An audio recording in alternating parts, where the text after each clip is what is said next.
కొన్నిసార్లు ఎంత డబ్బున్నా కూడా మనం విధితో పోరాడలేము. డబ్బు పేరు ప్రఖ్యాతలన్నీ కూడా ఆరోగ్యం ప్రాణం తీసుకురాలేవు. ప్రాణం ఎవరికైనా ఒక్కటే.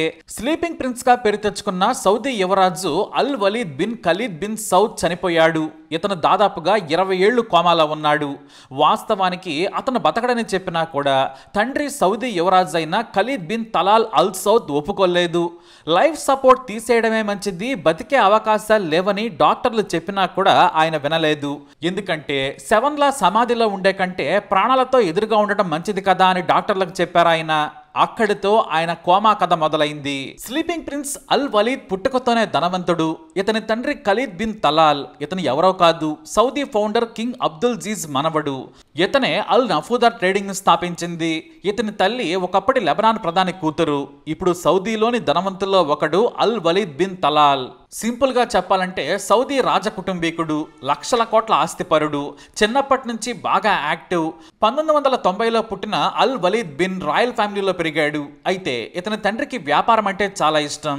తన కొడుకును కూడా వ్యాపారస్తుడిని చేయాలనుకున్నాడు. తన సోదరులు వారి పిల్లల కంటే ధనవంతులను చేయాలనే కోరిక ఉండేది. ఈ స్లీపింగ్ ప్రిన్స్ అల్ వలీద్ తండ్రి ఖలీద్ చాలా వివాదాస్పదమైన రాయల్ ఫ్యామిలీ ప్రిన్స్ గా పేరు తెచ్చుకున్నాడు. సౌదీలో సినిమా థియేటర్లు తీసుకురావద్దు, ఆధునిక పోకడలకు దూరంగా ఉండాలని చెప్పేవాడు. మరోవైపు పాలస్తీనియన్లను జైల్లో పెట్టిన ఇజ్రాయెల్ ను బహిరంగంగానే విమర్శించేవాడు. ఒక్క ఇజ్రాయెల్ సైనికుడి ప్రాణం తెచ్చినా సరే 10 కోట్లు ఇస్తానని ప్రకటనలు ఇచ్చేవాడు. వీటిపై సౌదీ రాజకుటుంబం ఆగ్రహం వ్యక్తం చేసేది. అయినా కూడా వెనక్కి తగ్గేవాడు కాదు. అయితే 2017లో సౌదీ రాజు మహమ్మద్ బిన్ సల్మాన్ నిర్ణయాలపై తీవ్ర విమర్శలు చేశాడు. వాస్తవానికి ఒకే వంశమైనా కూడా తమకు సౌదీ రాజు పీఠం దక్కలేదనే అక్కసు ఆయనలో ఉండేది. ఇదే క్రమంలో ఇస్లామిక్ రిలీజియస్ పోలీసుల హక్కులను రాజు తొలగించాడు. వారికి అరెస్ట్ చేసే అధికారం లేదని చట్టం చేశాడు. దీంతో అతనిని సౌదీ రాజు జైల్లో పెట్టాడు. ఏడాది తర్వాత రాజు మీద కుటుంబీకులు ఒత్తిడి చేయడంతో విడుదల చేసేశారు. అలా వివాదాస్పదుడిగా ఉన్న అల్ వలీద్ కొన్ని నియమాలను బాగానే పాటించేవాడు. తనకు డబ్బున్నా, తన సోదరులు వారి పిల్లలు ఇష్టానుసారంగా పెళ్లిళ్ళు చేసుకున్నా కూడా వాటికి కాస్త దూరంగానే ఉండేవాడు. ఇక తన కొడుకైన అల్ వలీద్ చిన్నప్పటి నుంచే చాలా చురుకుగా ఉండేవాడు. ఇతనికి కార్లంటే పిచ్చి. రేసింగ్ కార్లతో చిన్న వయసులోనే రెచ్చిపోయేవాడు. ఇక చదువులో కాస్త చురుకే. దీంతో క్రమశిక్షణతో పెంచాలని, ఇంగ్లీష్ చదువులు చెప్పించాలని తండ్రి ఖలీద్ ఆలోచించాడు. దీంతో తన పరపతితో ఇంగ్లాండ్కి పంపించాడు. లండన్లోని మిలిటరీ క్యాడెట్ స్కూల్లో చేర్పించారు ఆయన. అక్కడ చాలా క్రమశిక్షణగా ఉండాలి. కానీ స్కూల్ ముగిసిన తర్వాత లండన్లోని తమ ప్యాలెస్లోనే ఉండేవాడు. వీకెండ్లో తన కార్ల సరదాను తీర్చుకునేవాడు. ఆ క్రమంలోనే 2005లో వేగంగా కారును రోడ్డు మీద డ్రైవ్ చేసుకుంటూ వస్తున్న వలీద్కు దూరంగా ట్రాఫిక్ సిగ్నల్ కనిపించింది. అక్కడ రెడ్ లైట్ వేసి ఉంది. దీంతో కారు వేగంగా ఉండడంతో దాన్ని కంట్రోల్ చేయలేను అని అర్థం చేసుకుని ఎడమ వైపుకు తిప్పి రోడ్డు పక్కన ఉన్న ఓ ఇంటి గోడను బలంగా ఢీకొట్టాడు. ₹1,00,00,000 పైగా ఉన్న ఆ కారు ఆ వేగానికి నుజ్జునుజ్జైంది. ఆ రోజుల్లో ₹1,00,00,000 కారంటే మామూలు విషయం కాదు. ఇక కారులో ఉన్న వలీద్ సీటు బెల్ట్ పెట్టుకోలేదు. దీంతో తలకు తీవ్ర గాయమైంది. పోలీసులు అతన్ని వెంటనే ఆసుపత్రికి తరలించారు. ఈ విషయం సౌదీలోని తండ్రి ప్రిన్స్ ఖలీద్ కు తెలిసింది. వెంటనే సౌదీ నుంచి వచ్చి లండన్లోని ప్రముఖ ఆసుపత్రిలో చేర్పించాడు. బ్రెయిన్ కు గాయమైంది, లోపల బ్లీడింగ్ ఎక్కువైంది అని చెప్పారు. అప్పటికే బ్రెయిన్ సర్జరీ కూడా చేశారు. కోమాలోనే ఉన్నా కూడా డాక్టర్లు ట్రీట్మెంట్ చేశారు. ఇక కాళ్ళు చేతులు కూడా విరిగిపోయాయి. వాటికి కూడా సర్జరీ చేశారు డాక్టర్లు.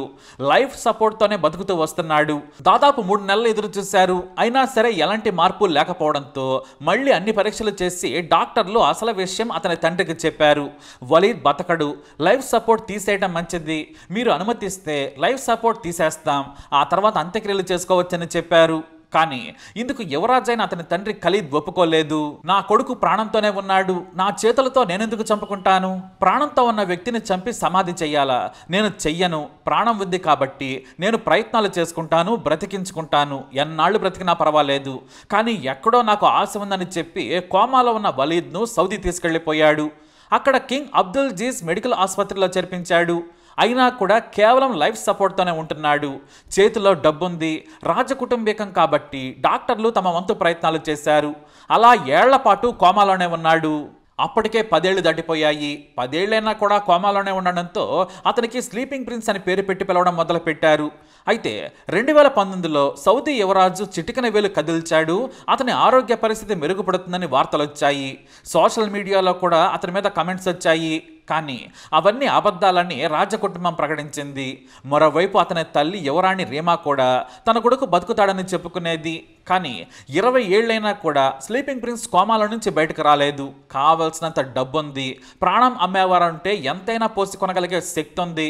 ఒకరి బ్రెయిన్ తీసి మరొకరికి పెట్టే టెక్నాలజీ ఉన్నా చూపించేవాడే ఆ యువరాజు. ఎందుకంటే లక్షల కోట్ల ఆస్తుంది కాబట్టి ఏది కావాలంటే అది క్షణాల్లో చేతికి రాగలదు. కానీ అన్నీ ఉన్నా కూడా ఉడుకు రక్తంతో అతిగా కారు నడిపి ఇలా జీవత్వంలా బ్రతికాడు. డబ్బులో అధికారంలో పెరగడంతో అతిగా జీవితాన్ని ఊహించుకున్నాడు వలీద్. అలా కారు నడిపి ప్రాణం ఉన్న బెడ్ మీదే కళ్ళు మూసుకొని బ్రతికాడు. ఇక కొన్ని రోజుల క్రితమే అతని పుట్టినరోజు కూడా జరిగింది.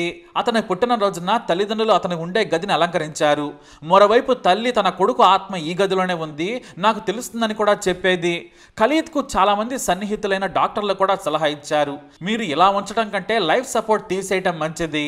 అతను కోమాలో ఉన్నాడు కాబట్టి నొప్పి తెలియడం లేదు, కానీ చాలా భయంకరమైన నొప్పి అతను కలుగుతోంది. తీసేయాలని కోరగా వద్దని నిరాకరించాడు. ఎంతైనా పెద్ద కొడుకు, మొదటి కొడుకు మీద ఏ తండ్రికైనా చచ్చేంత ప్రేమ ఉంటుంది. కావలసినంత డబ్బు ఉండడంతో నా కళ్ళ ముందు ఉంటాడు కదా, సమాధిలో ఉంటే నా కొడుకుని నేను చూసుకోలేను, ఇలా ఎదురుగా ఉన్నా కూడా చూసుకుంటాను అనుకున్నాడు. తనకి కొడుకు గుర్తొచ్చినప్పుడల్లా ఒకసారి అలా వెళ్ళి చూసుకుని వచ్చేసేవారు. 16 ఏళ్లు నాకు కొడుకుగా సంతోషాలు పంచాడు, నన్ను నాన్న అని మొదట పిలిచింది వాడే, కాబట్టి ఆ దేవుడే ప్రాణం తీసేంత వరకు ఉంచుతానన్నాడు. అలాగే ఉంచాడు. చివరకు జూలై 19, 2025న లైఫ్ సపోర్ట్కి పనిచేసే మెషన్లన్నీ కూడా ఫ్లాట్గా మారిపోయాయి. సిబ్బంది గుర్తించారు. ఇక డాక్టర్లు వచ్చి నాడి పట్టుకుని చూడగా చనిపోయాడని గుర్తించారు. స్లీపింగ్ ప్రిన్స్ మరణాన్ని మొదట అతని తండ్రికి చెప్పారు. వెంటనే రాజకుటుంబం మొత్తం అక్కడికి చేరుకుంది. ఇదే విషయాన్ని అధికారికంగా స్లీపింగ్ ప్రిన్స్ మరణ వార్తను ఎక్స్లో పోస్ట్ చేశాడు తండ్రి. నా కొడుకు దేవుడి దగ్గరకు వెళ్ళిపోయాడు, స్వర్గస్థులయ్యాడు, ఆ దేవుడి దయ వల్ల అతని జీవితం ఇంతవరకు సాగింది, ఇక సెలవంటూ కొడుకుకు వీడ్కోలు పలికాడు. 16 ఏళ్ల వయసులో కారు ప్రమాదానికి గురైన వలీద్ వయసు ఇప్పుడు 36 ఏళ్లు. సరిగ్గా నెల క్రితం ఇదే ఆసుపత్రి గదిలో పుట్టినరోజు వేడుకలు కూడా కుటుంబ సభ్యులు జరిపారు. సరిగ్గా నెల తర్వాత ఇలా చనిపోయాడు. అయితే తండ్రి మాత్రం కోమాలో ఉన్నా కోలుకుంటాడు, మళ్ళీ మామూలు మనిషి అవుతాడనుకున్నాడు. ఆ తర్వాత నా కొడుకుని నేను ప్రాణాలతో ఉన్నంత వరకు ఇలా చూసుకున్నా చాలు, 100 ఏళ్లైనా ఇలా లైఫ్ సపోర్ట్తో ఉంచాలనుకున్నాడు. కానీ 36 ఏళ్లకు చనిపోయాడు వలీద్. ఇతని చిన్నప్పటి ఫోటోలను తండ్రి సోషల్ మీడియాలో పెట్టాడు. ఆ తర్వాత ఆసుపత్రిలో తన కొడుకును పుట్టినరోజు నాడు ముద్దాడిన ఫోటోలను కూడా దాచుకున్నాడు. జూలై 20, 2025న స్లీపింగ్ ప్రిన్స్ అంత్యక్రియలను రాజకుటుంబీకులు జరిపించారు. 20 ఏళ్లు నిశ్శబ్దంగా 4 గోడల మధ్య బ్రతికిన వలీద్ అంతే నిశ్శబ్దంగా వెళ్ళిపోయాడు. లక్షల కోట్ల ఆస్తి ఉన్నా, సౌదీలో రాజకుటుంబమైనా కూడా ప్రాణం కాపాడుకోవడం అంత సులువు కాదు. ఫైనల్ గా ఒక్కటే, ఎంత డబ్బున్నా ప్రాణం కొనలేమని ప్రపంచానికి చెప్పి వెళ్ళిపోయాడు.